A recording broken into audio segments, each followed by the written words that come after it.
بسم اللہ الرحمن الرحیم۔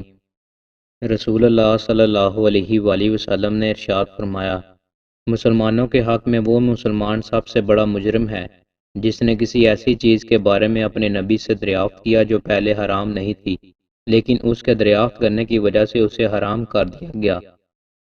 رسول اللہ صلی اللہ علیہ وآلہ وسلم نے ارشاد فرمایا، از قبیلہ زمین پر اللہ کا لشکر ہے، لوگ چاہتے ہیں کہ وہ انہیں نیچا دکھائیں، لیکن اللہ نے اس بات کا انکار فرما دیا ہے، وہ انہیں رفعت ہی عطا فرماتا ہے۔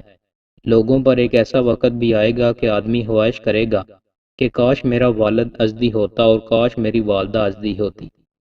ابو امامہ رضی اللہ تعالیٰ عنہ سے روایت ہے کہ کسی آدمی نے رسول اللہ صلی اللہ علیہ وآلہ وسلم سے دریافت کیا، ایمان کیا ہے؟ آپ صلی اللہ علیہ وآلہ وسلم نے فرمایا، جب تیری نیکی تجھے خوش کر دے اور تیری برائی تجھے غمگین کر دے تو مومن ہے۔ اس نے عرض کیا، اللہ کے رسول، تو گناہ کیا ہے؟ آپ صلی اللہ علیہ وآلہ وسلم نے فرمایا، جب کوئی چیز تیرے دل میں کھٹکے تو اسے چھوڑ دے۔ رسول اللہ صلی اللہ علیہ وآلہ وسلم نے ارشاد فرمایا، اپنے گھروں کو قبرستان نہ بناؤ، کیونکہ جس گھر میں سورہ بقرہ کی تلاوت کی جائے وہاں سے شیطان بھاگ جاتا ہے۔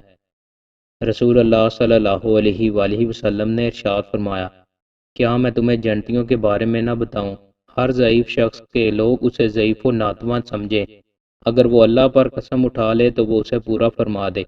کیا میں تمہیں جہنمیوں کے بارے میں نہ بتاؤں؟ ہر سرکش اور بخیل اور متکبر، اور مسلم کی روایت میں ہے ہر بخیل، کمینہ اور متکبر شخص۔ دوستو، مزید اچھی ویڈیوز کے لیے ہمارے چینل کو سبسکرائب لازمی کریں۔ بہت شکریہ۔